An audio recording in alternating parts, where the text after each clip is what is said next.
Hello, everybody.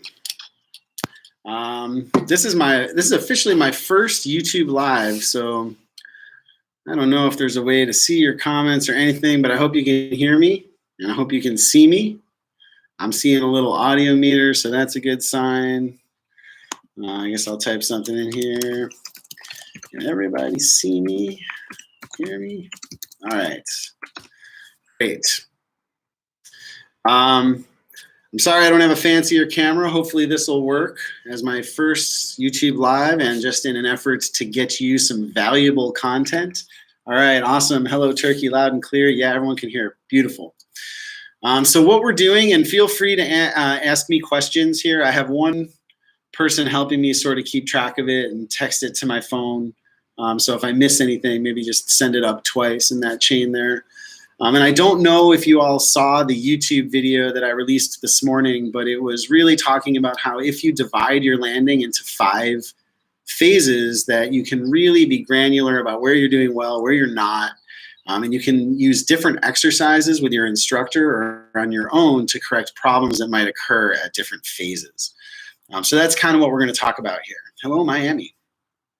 France. Wow, this is so cool. I'm not going to geek out on that. I'll talk landings. So let's start with the first phase, which is the approach phase of the landing.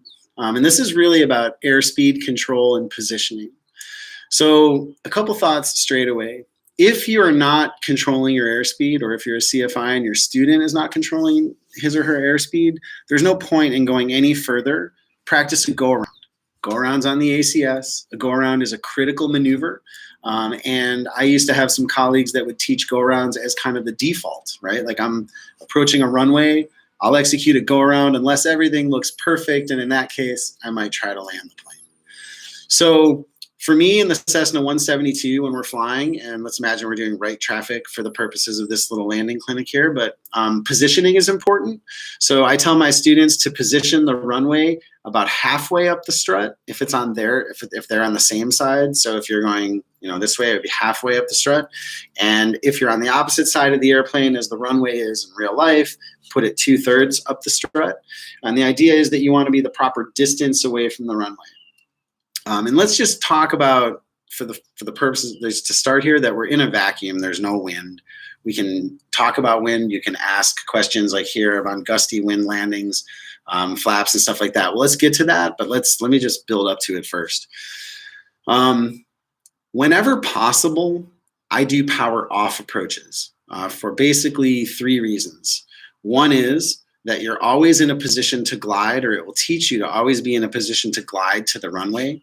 I talk a lot about my mentor. My Richard was like my mentor, the Air Force guy when I was coming up, who would jab me in the ribs and hit me on the hands and say all sorts of nasty things to me, right? He would always pull the power to idle if I ever put the airplane in a position where I couldn't glide to the runway and say, "You're dead." That would be it. Pull the power to idle. Where are you going? You're dead.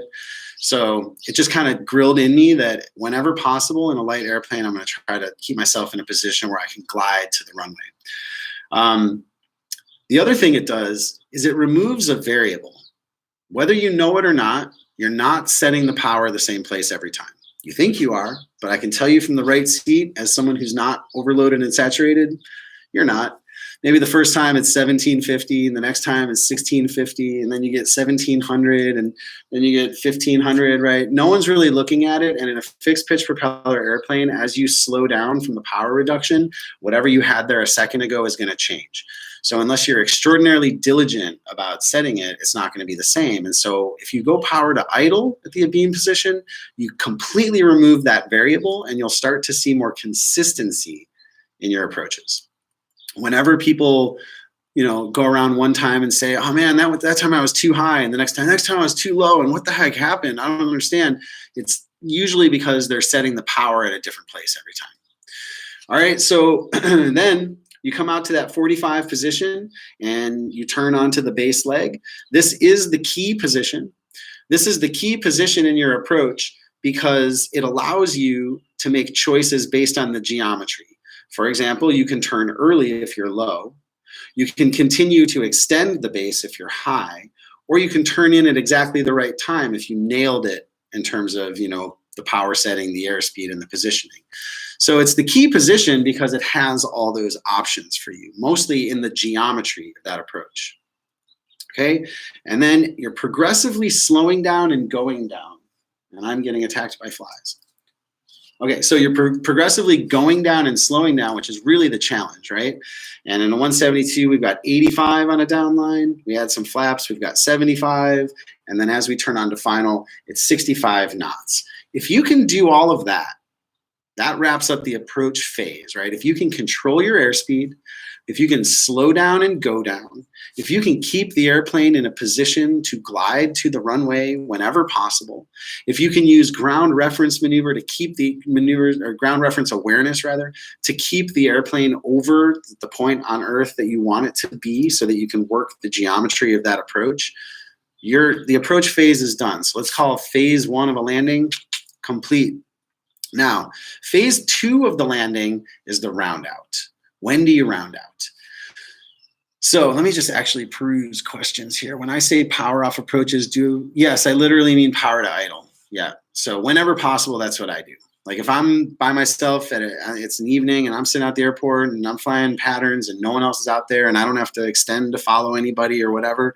Yeah. Then every time at the beam position, power to idle, flaps 10, set my down line. And I always, for the students, I always cover their airspeed and say, set your down line. I want to drill into their eyes what that looks like, into their brain, and then check it.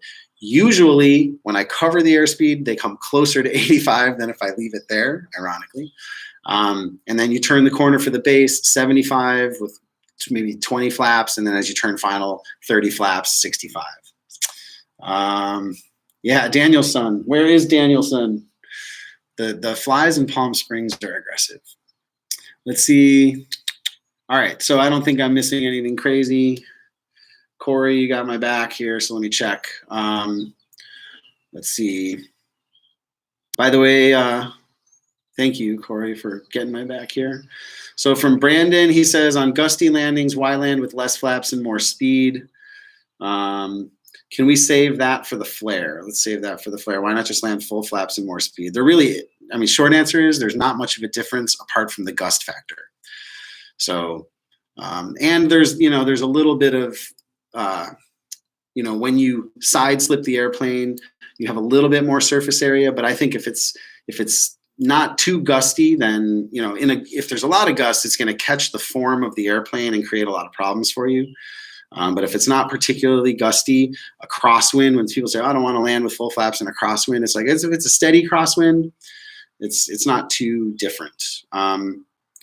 Let's see. Brad says, do you recommend a rectangle pattern or racetrack?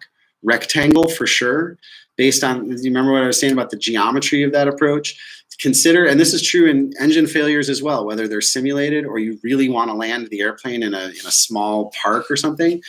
If you want to land here and you're perpendicular to that point, it's key for you because you can turn in at any point. You've got every option under the sun. If you're super high and you're not going to hit this because you're too high, don't turn yet. You're continuing to come down in space. You haven't really gotten much farther away from the runway. And then at the end, you can kind of make a relatively steep turn. As long as you don't pull, as long as you keep releasing the nose, a steep bank is okay. Your stall speed is not increasing if you don't increase the load factor.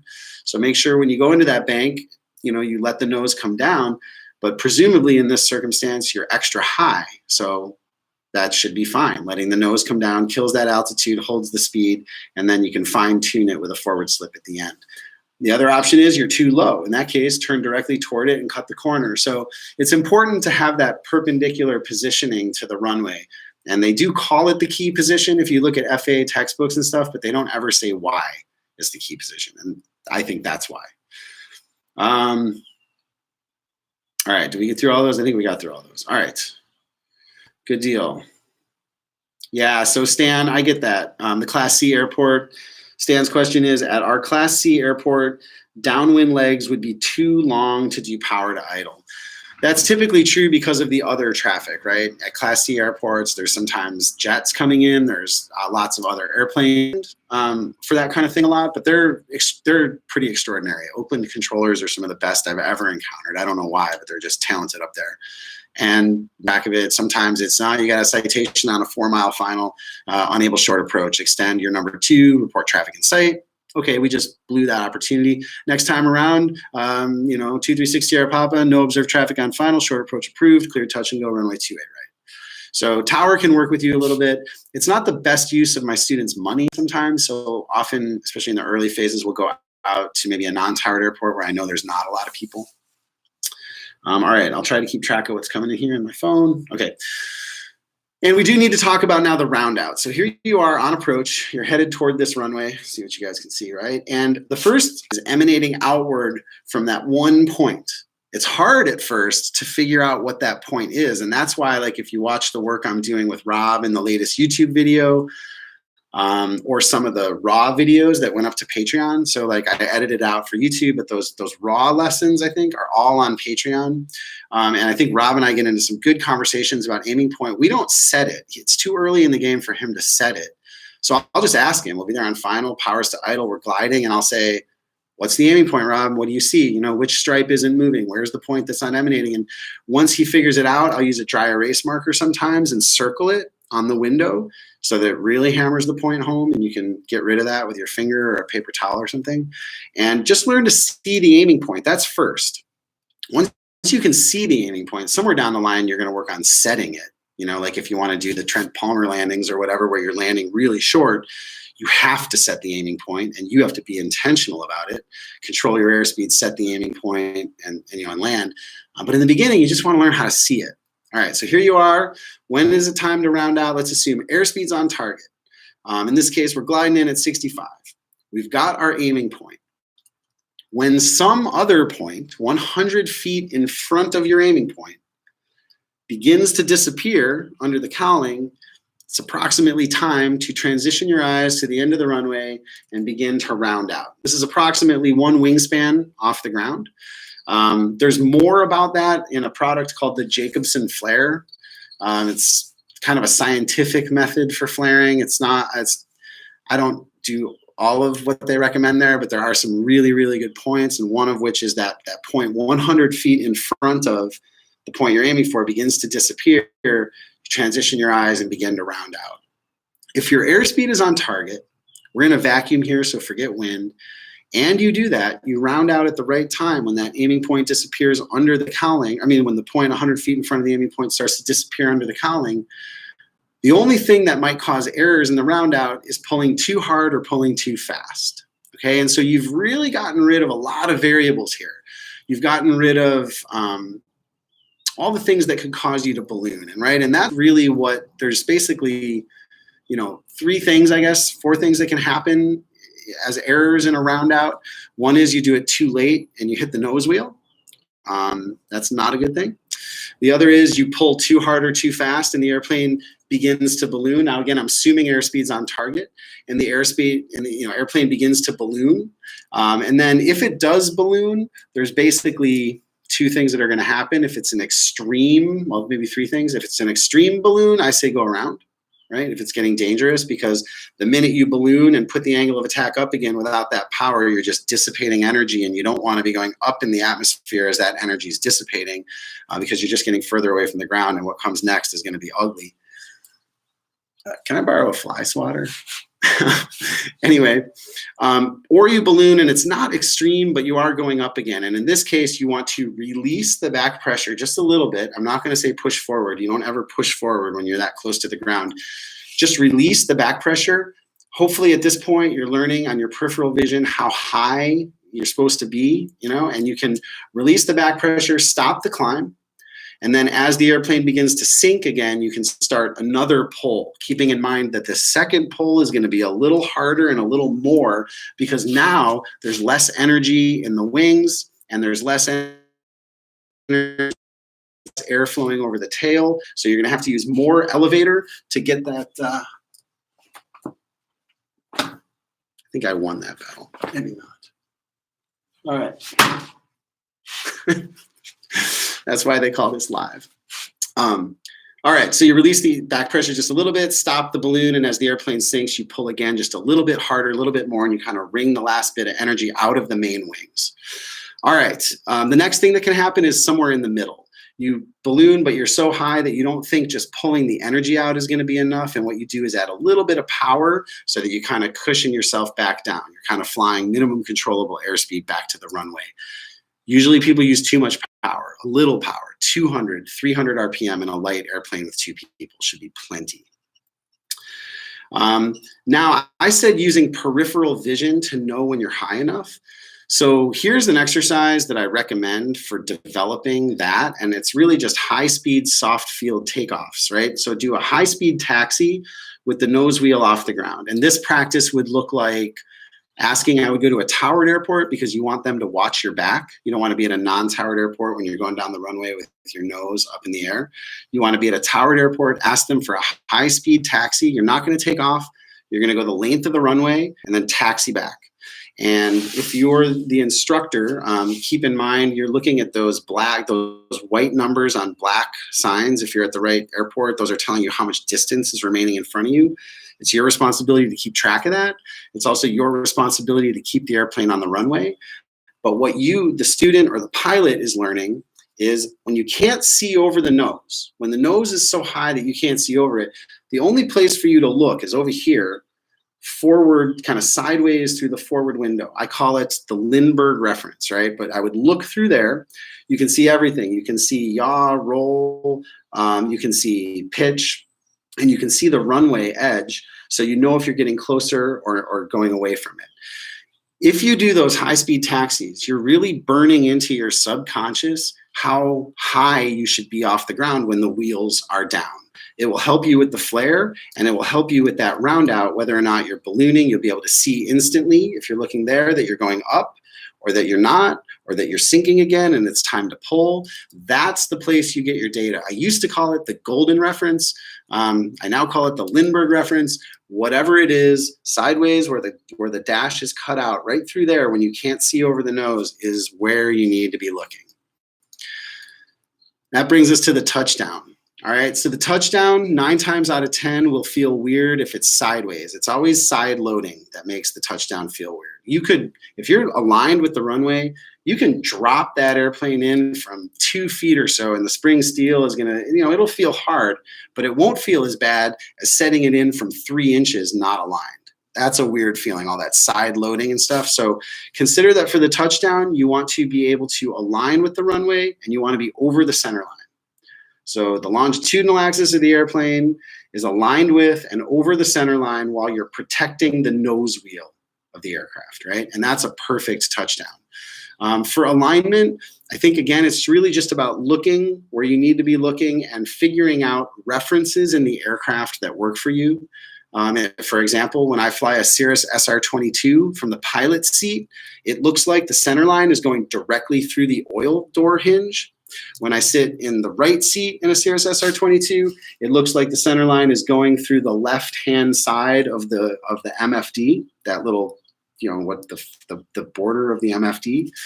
But in every aircraft, there is somewhere to look to get the data you want to make sure that what's happening, what you want to happen is what's really happening. And then lastly, the rollout. And this is just don't give it up. We missed the flare. How do we miss the flare? Did we miss the flare? Anyway, I talked about the Lindbergh reference. That's the flare. Let's see if Corey has questions here. Yeah, so the Lindbergh reference is really all you need to know about the flare is that don't just be a passenger. Don't look forward and can't see anything. Make sure you're getting the data you need and knowing whether or not the airplane's going up or settling back down so that you can actually pull. So Pico Pilot says another well-known instructor hates the word flare, favoring transition. I have no particular attachment to the word flare. I'm fine with hating the word flare. It really doesn't say anything to me. Transition is okay as long as it's not blended with round out. Round out is really part of the transition. I don't want to see you do is blend the round out and the flare in a small plane. I don't want to see you start the round out at 75 feet, trying to nail it perfectly so that you time it just so that the main wheels hit right when it stalls. That's all well and good at sea level under certain weight conditions at your home airport, but that's that's guesswork, and it's going to show up as guesswork as soon as you upgrade to an airplane like a 182 or a Mooney or something heavier with a heavier nose that doesn't give up like this, but gives up like that. So it's much better to round out and then have this next portion of transition, of flare, of wringing the energy out of the wings when you're 2 feet off the runway rather than 50 feet off the runway. Let's see what else came in.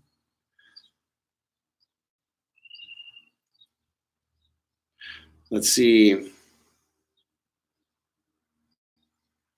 Yeah, so Sean says, can I address the flare in planes like the 152 where it's easy to strike the tail? Sean, it's really about that high-speed taxi with the nose wheel off the ground. Just burn it. It's, you know, so much of flying is built on visual references. If you don't believe me, get a CFI someday and try flying from the right seat if you're used to the left seat, or try flying from the left seat if you're used to the right seat. It'll feel like you don't know what the heck you're doing for the first, half hour or an hour. And that's because almost all of your flying is built on visual references that you've burned into your brain that are kind of subconscious and you don't know it. So that high-speed taxi is so valuable for with the in the soft field configuration with the nose wheel off, for the flare, for the round out, for any balloon situations, for the soft field takeoffs that you have to demonstrate. Keep in mind when you do those high-speed taxis, though, you need a really low power setting or you will lift off. So if you're the CFI, you have to manage that power. You'd be surprised. I mean, even like 1,400 RPM, that airplane over enough distance will get up to a speed where it might actually lift off. And Gad says, what's the difference between the round out and the flare? That they are just 2 parts of the same process. Let's call the entire process the transition. But in the round out, you're sort of rounding the airplane out to a level flight attitude and then attempting to hold it off or dissipate the energy in the wings such that the main wheels hit the ground at the exact moment the main wing stalls. So you don't want to do that flare thing, wringing the energy out so that the wing stalls this high. You want to transition to a relatively level flight attitude. Now your airspeed's bleeding off rapidly, and you're trying to prevent it from landing. Your CFI might say to you, hold it off, or pull, or don't let it land. I find with most of my students, especially the ones that are first learning how to land, they really want to land. They try to land. They try to set the airplane on the runway, and that's not going to work. You have to trick the airplane or tease the airplane into landing. You have to pretend like you don't want it to land an inch off the ground and, oh, darn it, I couldn't hold it up there anymore because the wing stalled, and the wheels hit, and then keep the stick back or keep the yoke back until the nose gives up on its own. We're not like de-rotating it here. It's not a jet or anything like that.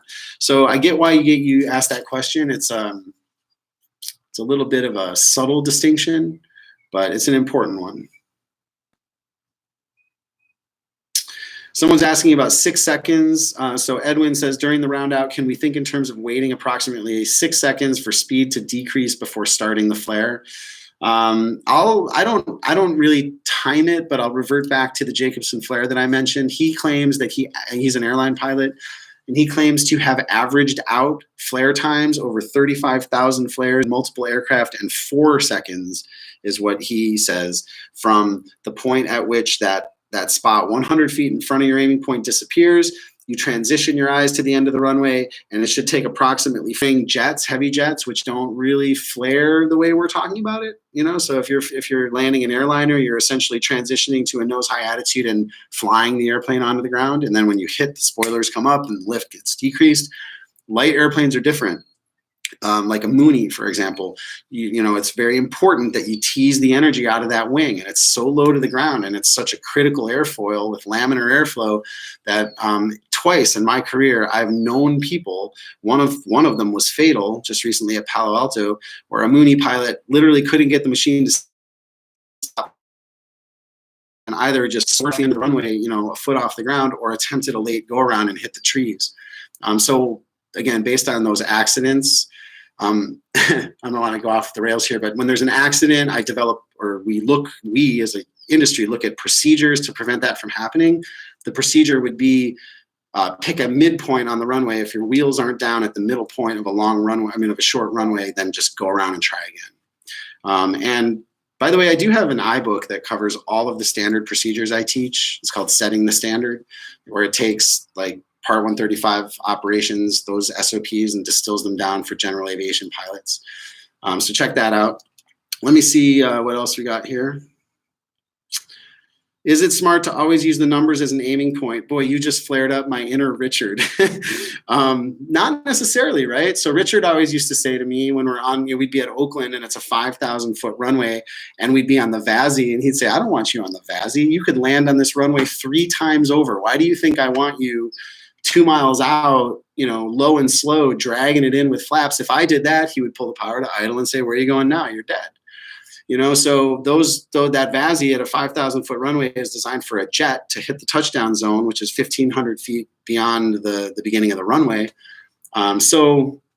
It really depends on the runway, but I'm going to say it's not always smart to use the numbers. I think in a light airplane, I would tell you it's smarter to keep the aircraft in a position where you could glide to the runway. And if it's if you feel like the numbers are what you have to work with, then work with that. Also practice moving that aiming point. Once you think you've got it, say, okay, this time it's the numbers, but the next time around, I'll make it the 3rd runway stripe, or I'll make it the 4th runway stripe, and see if you can't move it. And that's the video I did with Paul when we were practicing for Oshkosh, because what happens when you go into Oshkosh is they move it for you at the last minute. And I think that ended up happening, where we came around and they said, line up with the pink dot, and they're like, you know what? Scratch that, Cessna on the orange dot now, and I had to figure out an aiming point in front of, I was aiming for something in front of the pink dot, and now I had to aim for something in front of the orange dot, and they just moved it for me. So once you're sure you have that aiming point concept, make sure you can move it around the runway and safely keep your airspeed up as you use power to extend or pull power to do something shorter, and that kind of thing. Let's see here. Oh, thanks. It doesn't have the points on the end of this. So let's see. Nathan says, on the subject of the 152, it doesn't have the points at the edge of the glare shield like the 172. You look out the side windows for the peripheral reference, and it's yes, you would. So you know how in a 152 you're sitting way back and the dash is up here or whatever, and the side windows are here. So when your nose is high, the horizon is here. You're still looking forward. So you're not looking like this. That's the last place I want you to be looking, is out the side window like that. You're looking forward, but in a 152, yeah, you're looking kind of forward through the side window. Guys, I don't know if you know this, but when you look at the best stick and rudder pilots, the folks like Sean Tucker or Patty Wagstaff or Julie Clark, the folks that are out there doing air shows, right? I don't know all of them, Goulian, right? I don't know if you ever noticed, but on the edge of their wings, they have those little angle markers, right? Where they have a 45-degree angle, they have a vertical line, they've got a horizontal line. And what they're doing is just setting sight pictures. I mean, they're just looking at the wing, pitching up 45, counting to 3 seconds or whatever, and then rolling over. And then when they're inverted, they use those lines. When I was flying a Pitts, it was a really difficult airplane to see out of, but the instructor that was teaching me was saying, okay, right now you need to be looking, you see that little tiny piece of horizon you can see under the top wing and off to the left of the curve of the airplane. That's where you need to be looking right now. 9 times out of 10, the answer to flying more precisely and flying better is knowing where to look to get the data you want to make the airplane do what you want it to do. It's all about visual reference and where you're looking outside the airplane, or in this case, start to slip. This is a really tough one to answer, and I don't have a strong opinion about it. I'm not sure what the debate is when people say, well, do you do the crab method or do you do the kick it out method? And it's like, are those 2 different methods? I mean, aren't we really talking about a function of time? Like at some point I'm crabbing, and at some point I kick it into a slip. When I do that often depends on the strength of the crosswind. If it's not wind from 30 degrees off the left, that's common. And they built all these hangar buildings there, so when the wind goes through the hangars, it's pretty turbulent on final. In that circumstance, I generally, how low am I? Maybe a 1/4 mile final, I will start to transition to the side slip because I want to feel what those gusts are like. I want to start to feel the pressure that I'm going to need on the rudder, how much aileron I'm going to need into it. If it's like a 7-knot crosswind or a 5-knot crosswind and it's subtle, I might wait till later in the game. So to answer that question, I think really depends on your skill level and the strength of the wind. And I would experiment with it, you know, with your CFI, like what feels right to you. Sometimes it's right to kind of, you know, come in the side slip, and other times it feels better to just kind of crab it in, and then at the end just sort of make the transition. Keep in mind with the side slip, the whole point is having like precision lateral control, and most people are using too much rudder. So the language I use there is the rudder is just preventing the nose from coming with you. You know, normally, like if I wanted to side slip over here like this, normally if I bank the airplane, my tail feathers here would cause the nose to come around like that. I'm just going to use enough rudder to stop that from happening, and that's when the plane goes sideways. So just be gentle with the rudders in a light airplane in that maneuver.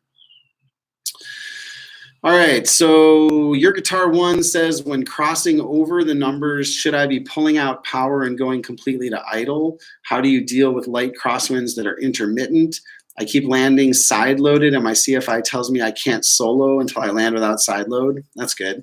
How can I fix that? All right, so do you guys know that there's a whole video series on my channel with Paul? He was such a good student, and we did a lot of crosswind landing work, and there's one called Precision Lateral Control. Watch that video, Precision Lateral Control. That's really going to give you suggestions for how to deal with that. And in response to the first question, yeah, you should be idle. I would, you know, back to the beginning of the talk, I would have you at idle much sooner if I could. But back to Richard's point, rather than flying the VASI like this with 30 degrees of flaps and 1800 RPM, I would much rather see you stay a little bit high, get into a position where you can glide, then pull power to idle, and just do the rest of it as a gliding approach. That would be my preference, and probably safer. All right, let's answer a few more of these. What's the difference between, Tyseer, I guess, sorry if I got your name wrong. Jason, what's the difference of transitioning from a short field landing versus a normal one? Well, short field landing, you have much less energy in the wings. I mean, in this case, you probably do need power because you're operating in that region of reverse command if it's really short. Like, again, back to like what Trent and the Flying Cowboys do to land on those sandbars. I mean, on some level, you could call that hanging on the prop. If they pull power out, that airplane just settles, right? And that's what they're doing. They're using the right aiming point. They've got the wing at such a critical energy point that it's power that's kind of, you know, holding them up there in part. You know, any pull more and they're going to stall. So they know that just pulling the power out drops them where they want to be. So a short field landing is similar to that, maybe not as extreme. But yeah, there's much less energy in the wing. So, you know, in a Cessna 172, it always feels like there's more energy left. So even if you're coming in at 59 knots, I do encourage you to feel that from a glide. So in your approach, slow down to 59 knots and you'll feel the bottom kind of fall out. It'll feel like an elevator. Be ready on the power to sort of stop the sink there if you have to. But when you get to the bottom of that, it's kind of like a eep, and it just settles down, right? The stall horn comes in and the airplane just settles down. That's very different than that other thing we were talking about with proper approach speed, where you round out for just a second and then transition to this hold it off mode. Okay, Sneak 2K2 says, if your 172 has 40 degrees of flaps, do you recommend? No, I don't always recommend using 40. When it has 40 degrees of flaps, it's a nice thing to have in your back pocket, because if you're too high, we call it putting out the barn doors. You drop all 40 and that plane will come down. But it's a lot of drag, especially like in the, I don't know which model you're flying, but the early ones, like I've flown one that had 155 horsepower and 40 degrees of flaps.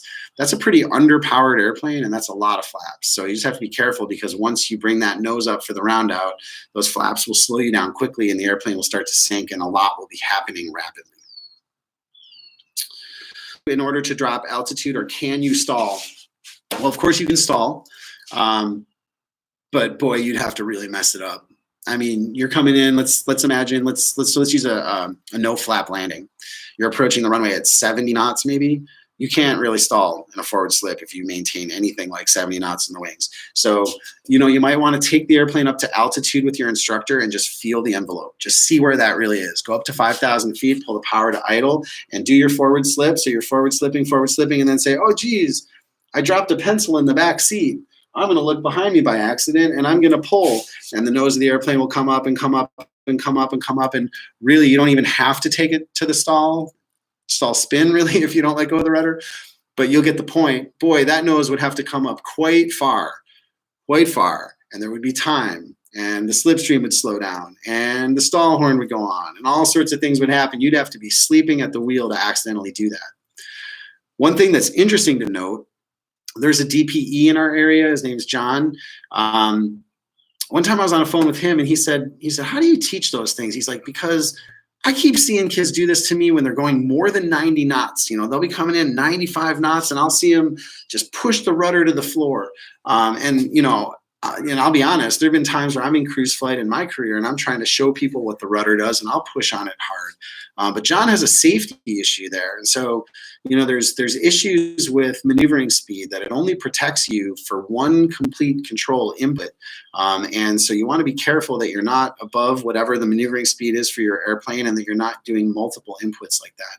So I would almost say there's more danger in the forward slip of being too fast and damaging the tail. So don't get excessively fast. Don't get excessively slow. But if your airspeed is in the right window, I've never seen anybody come close to stalling doing a forward slip by accident.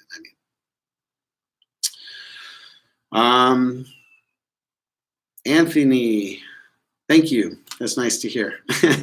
And let's see, tips for lazy eights.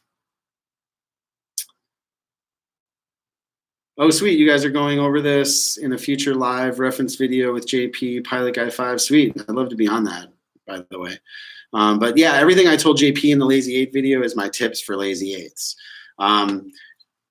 Was it Christoph? No, it was Serge. One of my students, Serge, was having issues so he was uncomfortable with bank angle. So here's my only tip for the Lazy 8 that I'll tell you. And let me just talk through it for anybody that hasn't seen that video. The Lazy 8 is a maneuver that teaches you the secondary effects of the flight controls, essentially. So you just roll the airplane into a tiny little bank like that, a slight bank, and then you pitch up. And as you pitch up, there's a natural overbanking tendency, right? And assuming you're coordinated, eventually the overbanking tendency loses enough vertical lift that the airplane begins to fall through the horizon, at which point you sort of kind of come out in this direction, and then you go back and do it again in the opposite direction, and it draws an 8 in the sky that's laid down, pinned in the middle, and brought up on both sides, almost like a skateboard half pipe. If people are uncomfortable with that max pitch up, max bank, letting the airplane bank to sometimes 35, sometimes 40, 45 degrees, sometimes, and just to get the effect of the controls, I wouldn't worry too much about what the book or the ACS says about where your bank should be. It should only be 30 degrees at this point and that point or whatever. Really, you're learning the secondary effects of controls, so you'll fine tune, you'll polish all that stuff. But for now, just feel it. But Serge would do this thing where he would inadvertently prevent the plane from banking. Like I had to figure out why mine were working and his weren't, and I was watching him, and he was so subtle. Even when I was doing it, I'd watch his hands, and sometimes his finger would just get under the yoke and just stop me from it. And I was like, you got to stop doing that. You're preventing the exact thing that's going to bring the nose down. You have to let the airplane bank. You have to let that vertical lift get too horizontal to hold you up there. You have to let the nose come down. So if people are feeling a little ground shy or bank shy or something like that, that would screw it up. So be careful there. I think I missed a few back here. Let me see.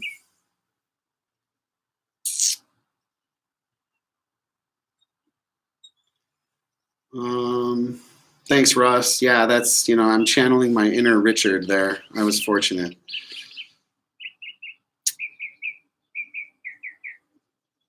Okay, so Vudgy123, is that your name? To get your 1,000 foot point, do you make a 360 with risk of losing sight of the field, or do I have another suggestion? 500 feet, I wouldn't do a 360. So were you here for the whole talk on the value of the key position? If I was within 500 feet, and I was pretty sure that that's all it was, then no, I wouldn't do a 360. I would just, and I wouldn't extend and try to guess at it, because you never know. You're going to turn around and then all of a sudden you realize, oh, holy cow, there's a 10-knot headwind, and you feel like an elevator and you end up in the pond, right? I would use the key position. That is the perpendicular, the base leg, And if I was high, then I would just extend the base leg. I'm still coming down in space and still coming down in space. I should probably do like this. Still coming down in space and down in space and down in space. And then at the end, I need a steep bank to get back where I wanted to go, but I continue to let the nose fall. I don't pull on it, so I'm not loading up the wings. I'm not increasing my stall speed. And there I can fine tune the forward slip and hit my spot.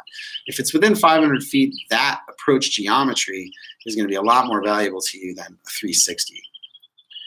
Let's see here. Jason says, do I find landing at high altitude airports require more power into transition? Absolutely, 100%. The air is thinner. That whole ringing out process, and when I told you it always feels like there's more in the 172, I always feel like I can pull more.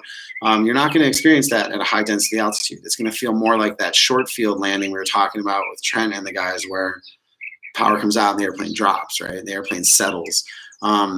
So yeah, for sure in thin air, it's different. And also at max gross weight, somebody asked me about ever, I think that maybe one I missed, somebody asked about ever landing with power.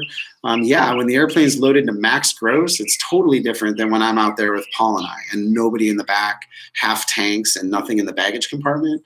So a couple of things that I think are always missing from training, just little things like no one knows how to use a fuel pump. So make sure you use a fuel island at some point with your CFI. And the other thing is go flying at max gross weight. Just ask somebody from the flying club or a friend or whomever, just say, hey, you want to sit in the back seat today? Just so I can kind of feel what that's like. Onat says, how in depth would you explain the reasons behind pitch for airspeed and power for altitude? Concepts to a student.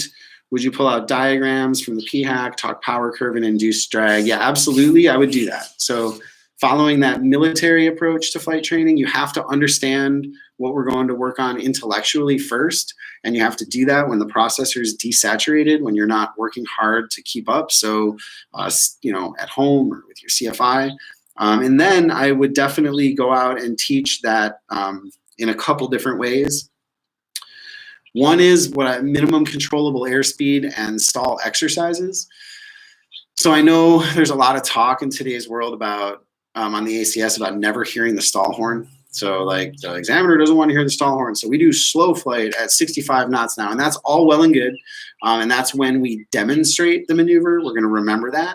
And when we practice demonstrations, which we're going to separate from skill building days, when we go out to practice demonstrations, which is a whole different skill than skill building, than actually building the skills, we're not going to hear the stall horn. But when we're out at the gym, what I call the gym, right, and we're out there just building our skills, it's really important to cover up the flight instruments. I do it with one piece of paper skewered over the attitude indicator. And I tell my nervous students, you can look at the airspeed anytime you want. Just, you have to pull back the paper to get to it, right? So it just introduces enough of a barrier to actually make it integrated flight training. And it'll get their eyes outside. We slow the airplane all the way down. Lost my propeller. We slow the airplane all the way down to minimum controllable airspeed in a clean configuration so that the nose is really high. I want to get rid of their forward reference. If you do it with flaps, you can go to minimum controllable airspeed like that. So you want to really slow the airplane down. I'll bring a dry erase marker and circle some points on the Lindbergh reference so you can just get people comfortable with this idea that they're in trim, the stall horn's on, they're flying the airplane essentially with their right foot and looking at the Lindbergh reference. And you can reinforce it by saying, okay, let up on your right foot. They let up on their right foot, and what happens then? The airplane goes like this, and they go, oh, wow, I see all that. And I'm like, right, okay, good. Now step on the right rudder. Okay, that stops. Let go of it. Oh, wow, look at that. The airplane yaws and rolls left. Okay, and step on it, and it stops. So you get this idea that you have to hold right rudder in that situation. And then watch what happens. You get them to say, okay, now pull back on the yoke, and nothing will happen except the plane will go from E to E, right? We don't climb. The stall horn just starts screaming louder. So that's showing them that pitch is not getting you up, right? That it's power that makes you climb. And I'll actually have them climb with the horn on, just showing them that power will make them climb, and then descend. And really the most common error in slow flight anyway is like a 50 foot per minute descent. It's death by 1,000 cuts. The examiner just waits long enough and you fail. So, you know, when you see that, when you see the VSI going down, it's important to have the ability to get the power in there and start climbing right away. The other thing I would do is do some approaches to runways without using the yoke, so that you're just using power and trim, trying to get a feel for that relationship. Guys, I'm gonna go horse. I'll do a few more of these, and then we'll pick it up again another time. Let's see what Corey has for me. Tips for steep spirals. Okay, that's a good one. Flying a 182. Yeah, you got, again, look at my channel. There's a whole video I did. The thumbnail is a 182 with an arrow on the ground, so you can see, because it sits up high on the nose like that, even on the ground, so everyone hits the nose wheel. I did it with Paul. It's in the VFR flight training section of the Finer Points channel. And tips for steep spirals: enough altitude. Most folks just don't have enough altitude. You'd be shocked how much altitude it takes to do three complete 360-degree turns. I mean, I would go up to try 6,500 to start and see where you end up. Most people just run out of room. I'm not sure if that's what you were saying is happening. Okay. All right, you guys. Thanks so much for being here. Thanks for the questions. How did I do on my first live YouTube, minus the fly attack? I hope you enjoyed it. I hope you got something out of it. I'm live with Flight Chops today, again, at 2 p.m., which is about a little more than an hour, on the AOPA Instagram feed. I'm on Instagram at Learn the Finer Points. Please subscribe to the Finer Points channel. And if you want to check out extra content, it's going up to Patreon every day now that we're all kind of stuck at home. So that's a really great value. And a free video at my website. So if you don't want to pay anything, you just say, hey, this free stuff is cool. I'm with you. Just go to the website. There's a free video for you. And thanks again for being here. Really appreciate it.